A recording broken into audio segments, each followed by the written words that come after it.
Ayyee galatoomii gootomsaa galatoomii.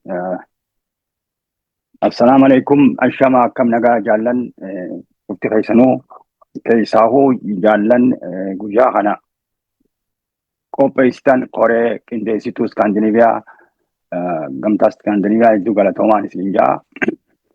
Jaansuudhaan hogganotaa fi qondaalota godina Awurooppaa gamtaa Iskaandinaviyaa fi gurmuulee Iskaandinaviyaa keessa jirtu gurmuu ayyaantuu dagaa, gurmuu Buriisoo Baruutii fi gurmuu Abaaboo akkasumattis afooshaalee Boranaa fi Boreentoo ifaa bilisummaatii fi waldaa hawaasa Harargee ijoollee jaallan Imoo Diddaa gabrummaa cufa keessaniifuu hawaasa Oromoo qabsaawotaa fi deeggartoota Oromoo cuftinuufuu guyyaa kanaan nu ga'e baga guyyaa kanaan isin ga'een jaa. Guyyaan kun guyyaa wobootii, woboon jiraannaan guyyaa kana kabajnee akkasitti hubanna.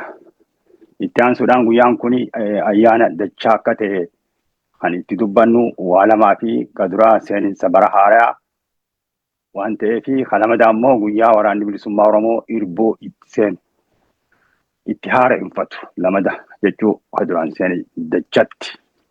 Kana jechuun lubbuu takkittii bikka bu'aa hin qabne walabummaa Oromiyaatii fi bilisummaa saba Oromootiif jecha kennuudhaaf kan if qopheessi jechuu haara'atti hanga guyyaan kun ga'u innillee yoo of kabiroo akka fudhatuuf kan qophaa'ee wareegama daangaa hin qabne kennuudhaaf itti qophaa'e ta'uu isaa waan ta'eef guyyaan kun guyyaa Oromoo biratti hedduu ulfaataa kan nama gammachiisuus kan nama gaddisiisuus. Because hogguu namni tokko si biraa du'e ni gaddita, hogguu harkatti immoo ni gammadda. Guyyaa lachuutuu waan wal keessaa qabuuf Oromoo biratti guyyaan kun guyyaa guddaadha. Guyyaa Oromooti jennee amanna guyyaa kana. Karaa birootiin waan hojjetamaa jirurraa gara gamtaa Iskaandinaviyaatti hogguun deebi'u gurmuu ayyaantuu dagaa tana meewwama lamaan jechuu fedha waan isiiti. Dubartii Oromoo taraa duraatiif heeraa fi seera ulaagaa dhaabaa guuttee tan gumii sabaa keessa filamte. Beekadha ulaagaa dhaabaa guuttee guunjuu maal ulaagaan tun? Jeenummaa dandeettii lolchuu fi lolchiisuu amata 5 takka bara 5 guutuu dirree irratti qawwee hidhattee sossoo tajaajilu jechuudha.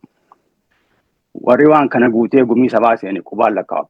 Isaan kana keessaa tokko ta'uu isiitiif adda keessii godhu dubartii taatee kan bikatanaan tuquu fedhee malee waan biroo na caala beektanii tasii haa ta'uun fedhu kana bira kuttee xurree isiin jala deemtarra ammallee shamarran keenya kan sosso'aa jiran warra akka Urjii Dhaabaa, Aslii Oromoo, Raggaatuu Roobaa isii jala deemanii lubbuu isaaniillee kan nu baatan waan qaban cufa kannanii qullaa dhaabbatanii qabsatana jala jiran. So hambaa isiiti jennaan. Jaal Buriisoo ni beekamaa kan hedduu guddaadha. Nama guddaa lolchiisaa ture. Wanni jechuu fedhu waan isaa akka hayyuu duree ta'e namni hin beekne hedduun anuu yeroo gabaabaa kanatti bare malee achi dura hin beekne hayyuu duree ta'e akka hojjechaa ture bikka hoogganni hin jirretti bikka hoogganni dura ta'an gaafa sangalasaa ture dhiisee biyya alaa oguu deemu guututti hayyuu duree ta'e akka hojjechaa turetti. Waan kana danumaa yaadachiisuu fedhee nama icciitii dhaabaa hin kennu jee lubbuusaa if wareegee lafee isaa guranii awwaalan ta'uusaa akka hubannu. Gurmuu ayyaantuu gurmuu Abaaboo maqaa woboo jiru kana fudhatanii woboon qabeenya Oromooti. Qabeenya Oromoo jechuun Oromoon cufti harratti qooda fudhattee keessatti hojjettuu maqaa guddaa kana fudhatanii sosoo keessaniif hedduu galatoomaan isin jaa. Itti aansuudhaan gurmuu Abaaboo, gurmuu Buriisoo Baruu, gurmuu ayyaantuu dagaa, afooshaa Boranaa Barantoo, afooshaa ifaa bilisummaa waldaa hawaasa Harargeetii fi jaallan Imoo bara darbe wanni isin hojjettan seenaa guddaadha. Sagaggaalummaa siyaasaa nama tokkoo dura dhaabbachuudhaaf heeraa fi seera dhaabaa akka karaa deebi'ee hojjetamu dura dhaabbattanii haatanii sossoo keessaniif qooda guddaa seenaa Oromoo keessatti qabdan. Marraa duraatiif seenaa Oromoo keessatti miseensi ol bahee dirree bahee heeraa fi seeraan mormee dura dhaabbatee asxaa jijjiiramaa kana fiduun keessan galata guddaa qabdanii fuula durallee akkamatti itti fufnee wajji hojjenna jeetii yaada akkasitti nu waddaa. Dhumarratti waan jechuu fedhu barri kun bara haaraa bara itti qophoofnu jechuu. Maal hojjechuu teenya? Bara mudhii teenya jabeeffannee halkanii guyyaa kaanee nama miseensotaa fi deeggartoota hayyoota ijaaruudhaaf qophoofnee itti kaanu akka ta'enu akka beektan. Garee arrabsoo fi ololaa hanga dandeenyetti akka barbaachisetti ofirraa dhorkuu yoo isaan daangaa darban ta'e immoo humnaas dandeettiis dukumantiis harkaa qabna. Akka isaan barbaadanitti deebisuu ni dandeenya. Wanni hin dhaammannu immoo harkaa qabna, dukumanti harkaa qabna, humnaas ni qabna, dandeettiis ni qabna. Daangaan cabsinaa taa'aa jennee itti dhaammanna. Asumaan dabarsinaa. Karaa miidiyaa irratti miidiyaan karaa cufaanuu sarara dachii sanarra jiru. Cufarrattuu hojjannee akka ol bahu goonaa karaa Imoo ni jirti, TikTok ni banamaa, Twitter ni banamaa, Facebook qabnaa, YouTube ni qabnaa, TVdhaas hanga TV'n saatalaayit bahu irratti ni hojjanna barana.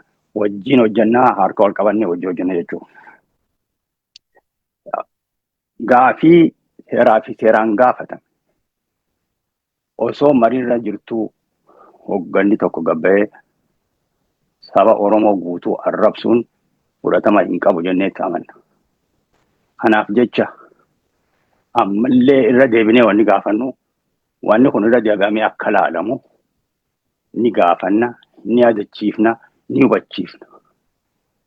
So akkasitti ol quba qabaannu. Dhumarratti wanni jechuu fedhu nuti akka jaarmaa ABO biyya alaatti mul'anni keenya walabummaa Oromiyaa bilisummaa Oromooti kan dhaabbanneef Oromoo fi Oromiyaadhaa fi qajeelfamaa fi ajaja kan fudhannu hoggana waloo dirree irra jirurraa nama tokkorraan fudhannu kaayoodhaan hoogganamna. Kanaaf jecha baga amata haaraan nu gahe amata hojii amata fuula dura jabaannee bilisummaa itti guyyaa gabrummaa kana itti gabaabsinu kan bilisummaa itti finnu nuuf haa godhu. Gadaan gadaa bilisummaatii Oromiyaan biyya galatooma.